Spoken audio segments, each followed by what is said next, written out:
Assalamualaikum, salam Malaysia Madani. Kuat Kanta 744 dimulakan dengan rangkuman berita-berita utama hari ini. Rinciannya dalam segmen Sensor. 1.7 bilion ringgit diperuntukkan bagi membantu menyelesaikan isu pegawai perubatan kontrak.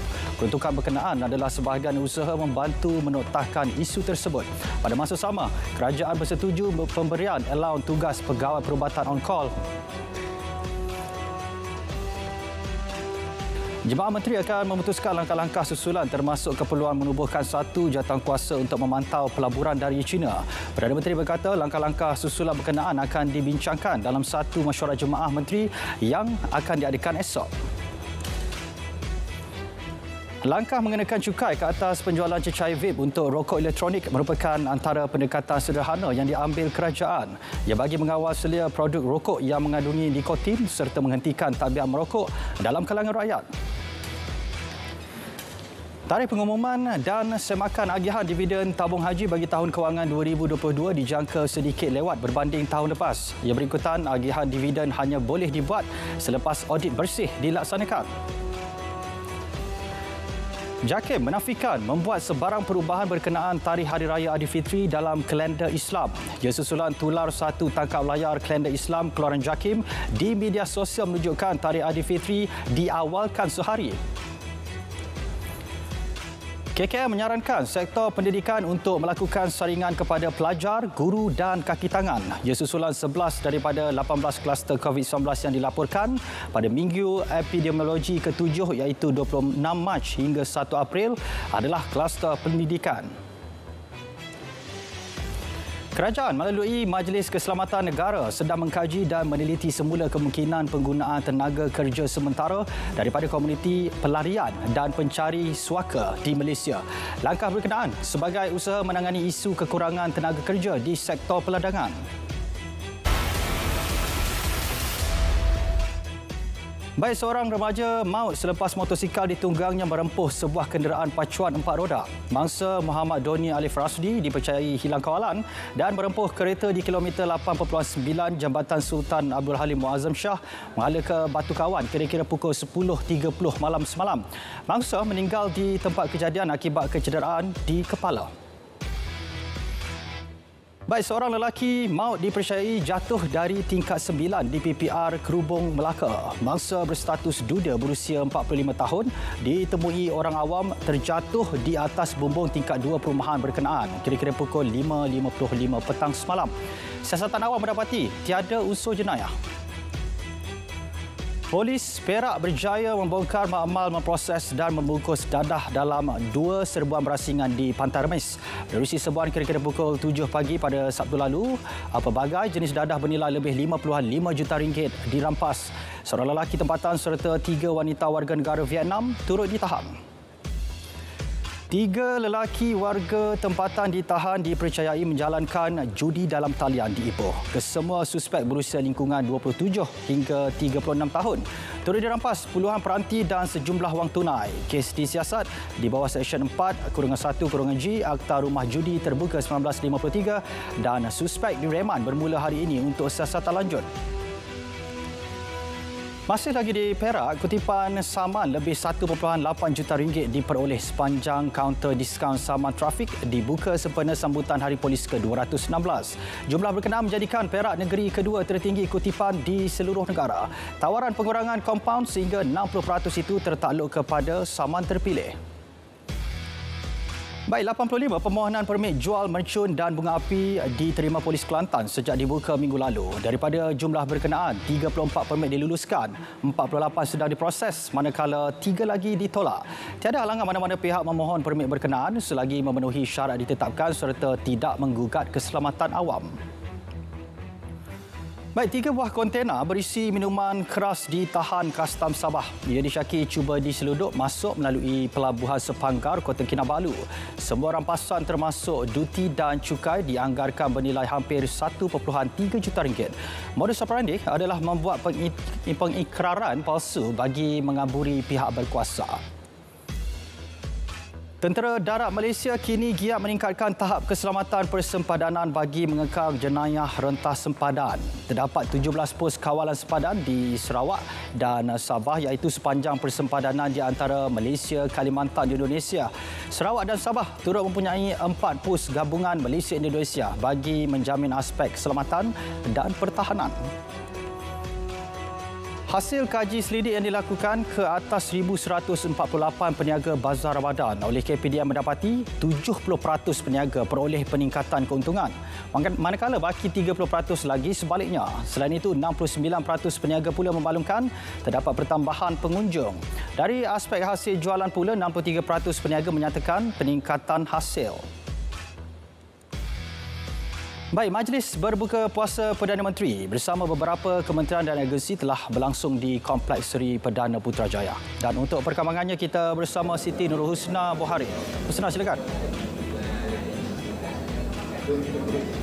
Baiklah, terima kasih Azam. Sekali lagi kita berlintang langsung di kediaman rasmi Perdana Menteri iaitu Kompleks Seri Perdana Putrajaya bersempena dengan Majlis Berbuka Puasa Yang Amat Perdana Menteri Datuk Seri Anwar Ibrahim dan Isteri Datin Seri Wan Azizah Wan Ismail bersama Kementerian Kemajuan Desa dan Wilayah, Kementerian Pertanian dan Keterjaminan Makanan dan bahagian kawal Selia Felda JPM. Kira-kira 1,000 tetamu yang hadir pada malam ini terdiri petugas dan kaki tangan kementerian termasuk peneroka, petani, penternak dan nelayan yang turut sama diraikan Perdana Menteri dalam majlis iftar ini.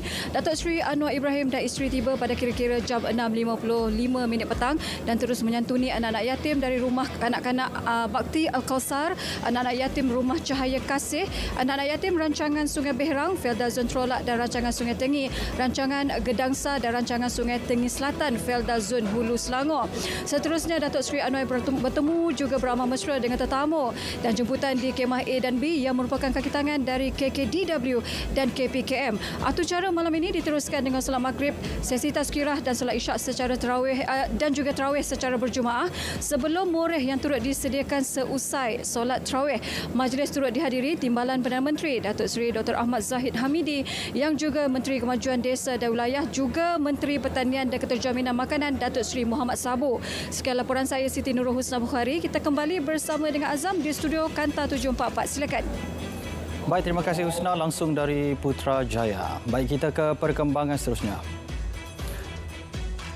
Kerajaan Arab Saudi telah menguatkuasakan penggunaan aplikasi Saudi Visa Bio bagi tujuan permohonan visa haji tahun ini. Susulan itu, TH menggesa semua bakal haji untuk segera memuat turun aplikasi tersebut pada telefon pintar masing-masing. Malaysia merupakan antara 8 negara terawal di dunia yang dipilih untuk projek perintis ini. Baik, ini pula Immigration mengesahkan portal rasmi mereka digodam pukul 2 pagi tadi. Penggodam menggelarkan diri sebagai Captain Smoker. Serangan cyber berbentuk defacement mengakibatkan muka hadapan laman sesawan ditukar kepada paparan imej lain. Bagaimanapun, Immigration jamin tiada kebocoran maklumat berlaku. MCMC nafi keluarkan email tawarkan bantuan pindah hadiah wang kemenangan ke akaun bank individu. Ia susulan dakwaan wujud email yang dihantar pengerusinya membabitkan hadiah wang kemenangan RM270,000 daripada Telekom Malaysia. MCMC mengingatkan orang awam untuk sentiasa berwaspada dengan email yang tidak ditentukan kesahihannya.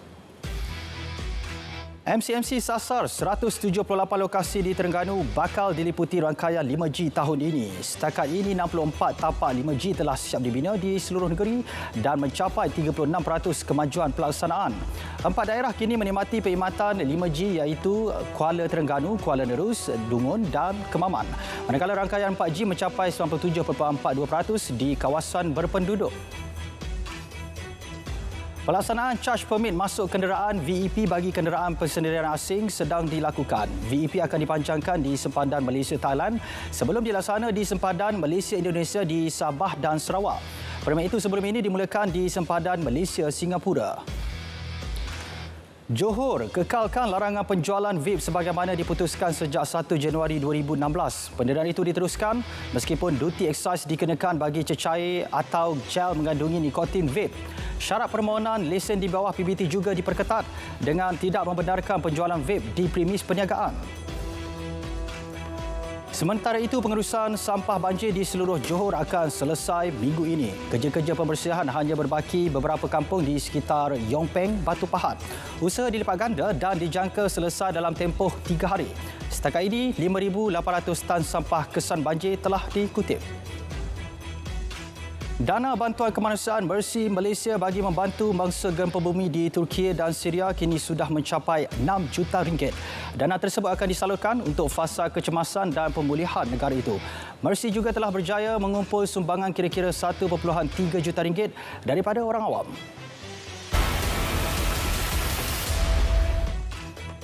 Luar negara, 2 orang awam maut dalam serangan peluru berpandu Israel di kawasan tentera Damsyik, Syria.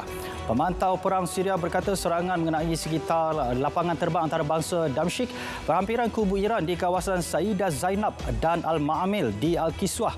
Serangan berkenaan yang keempat dilancarkan Zionis sejak Khamis dan ke-10 sejak awal 2023. Israel baru-baru ini memperhebat serangan ke atas kawasan tentera Syria dan menyasarkan kedudukan tentera Iran.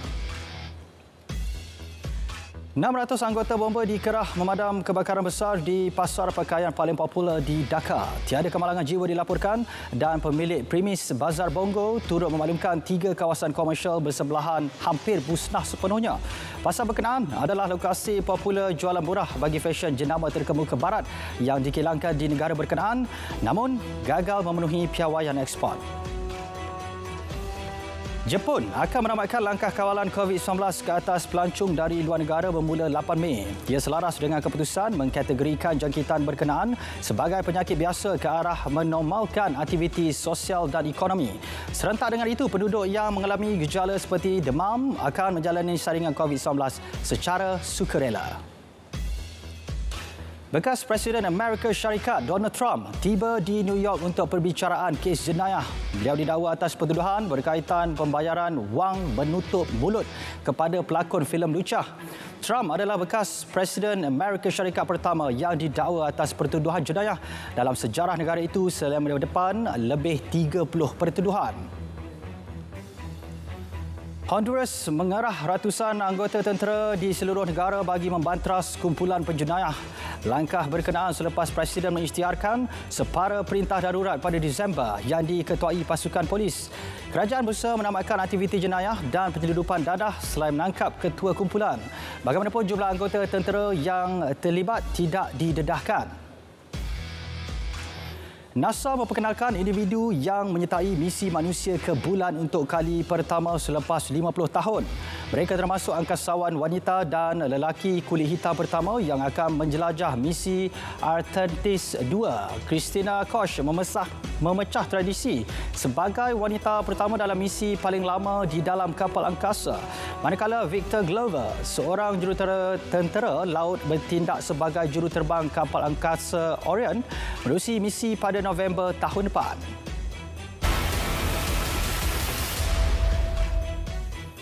Baik, Petronas tetap akan meneruskan projek cari gali di kawasan Laut Cina Selatan walaupun terdapat pertindihan tuntutan dengan China. Perdana Menteri berkata ini kerana Malaysia menganggap bahawa projek cari gali yang dilakukan ketika ini berada di dalam kawasan atau wilayah negara. Bagaimanapun sekiranya China menganggap ia adalah hak mereka, pintu rundingan dibuka. Ujar beliau, pintu rundingan itu juga adalah pendirian ASEAN. Teknologi blok rantai untuk sistem sijil tempasal keutamaan PCO dari China memudahkan lagi ekspor Malaysia ke negara itu. Penambahbaikan dicadang menawarkan pemprosesan barangan yang lebih cekap dan terjamin. MITI menyokong pengiktirafan sijil tempasal digital secara bersama di bawah kerangka RCEP. RM33.4 bilion nilai pelaburan dibawa masuk ke Sabah antara tahun 2020 hingga 2022. Daripada jumlah berkenaan, RM28.8 bilion adalah pelaburan langsung asing, manakala RM2.3 bilion adalah pelaburan domestik. Pelaburan membabitkan 90 projek yang diluluskan, membuka ruang 4,566 pekerjaan pelbagai peringkat. Jepun bersedia melabur dalam jumlah yang lebih besar ke arah pembangunan teknologi hijau di Sarawak. Langkah tersebut sejajar dengan usaha Sarawak yang disifatkan sebagai paling proaktif dalam mengembangkan teknologi baharu ini di Malaysia. Jepun ketiga ini merupakan pengimport utama LNG dari Sarawak.